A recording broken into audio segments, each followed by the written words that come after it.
SimWorld presents Around the Table with E and the Fat Man.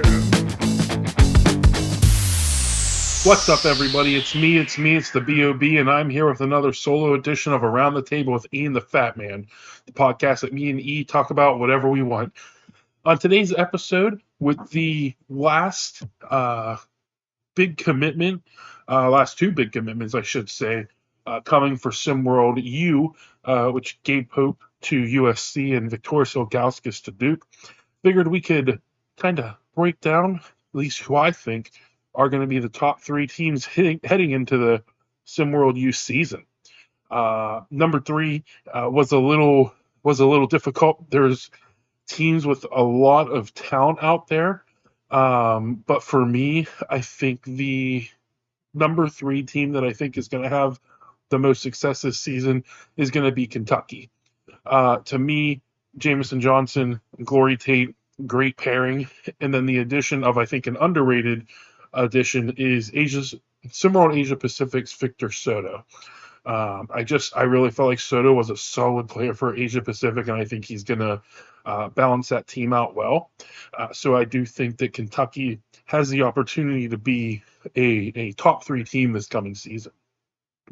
For number two, I even before the commitment today, or I apologize, the commitment yesterday, of Viktoras Ilgauskas, Duke was already high up on that list just because of Cooper Flag, and guys like Duvall, Little, Sampaio. But that addition of Ilgauskas, I feel like if somebody didn't have him in their top three, top five, that addition should have skyrocketed them. That gives them a real defensive stalwart down low, and I think that team has a chance to fight off last season's SimWorld U champions, Miami. So again, I think Duvall, Little, Sampaio, Flag, Ilgauskas, that's a scary team on paper. It'll be interesting to see if they are able to put it all together once the season actually starts. Number one, I kind of have to go with last season's champions, Miami Hurricanes. They have a ton of talent there, from Bianco to Fernandez. Jermaine McLemore is returning, and he was obviously a huge part of that team. And then you have the addition of Richard Hennessy and Kayvon Jackson.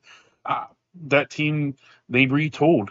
They're not going to lose out on a whole lot from last season to this season. I think every team, including Duke, is going to have a tough time figuring out how to defend all of those players.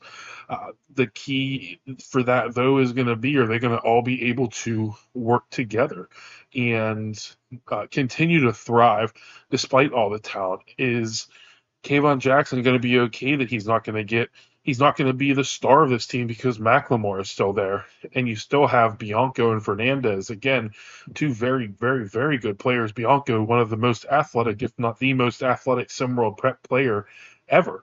And Fernandez, obviously, he had an up and down career in SimWorld prep. I'd say very, very good start in the Ground Zero season. Season one didn't do as well, but still, I think he is a very, very, very good player. And Hennessy, he did underperform, especially for his size. But I think getting to a college program that's going to push him, especially defending champions, I think that's going to be a big, big plus for him. I do want to give a shout out to, again, there's so many talented teams out there, or a ton of teams with a ton of talent. North Carolina is one that sticks out. UCLA is another one that sticks out. However, I do want to give a shout out to the team that Rutgers is building. Obviously, the addition of Dylan Harper, huge, and for the offensive side of things. But I want to look at that defense. And Rutgers, if Dylan Harper can really take control of that offense and average, and it's going to be a lot, average 30, 35 points a game, and maybe they get a solid number two somewhere, with the additions of Orlin Mock and Jermaine Owens to go along with, who last season's Tyrone Snyder, who himself was a defensive menace whenever he was with the Originators and paired up with Viktoras Ilgauskas. they have a scary, scary looking defense, and every team should be worried. I mean, they have everywhere covered. And again, I think that's a team that you in the Big Ten you're going to want to look out for. So there you go. Yeah, I think Miami, Duke, Kentucky. I think Rutgers could surprise. Again, I'm not saying that Rutgers is a top team, but that defense is going to make them scary. Um, if you guys agree, let me know if there's someone that you think should have bumped out Kentucky, or if maybe Duke's a little overrated, or maybe Miami shouldn't be given the same hype that they did last season. Let me know. Let us all know. I appreciate you guys as always. I hope you have a great rest of your weekend.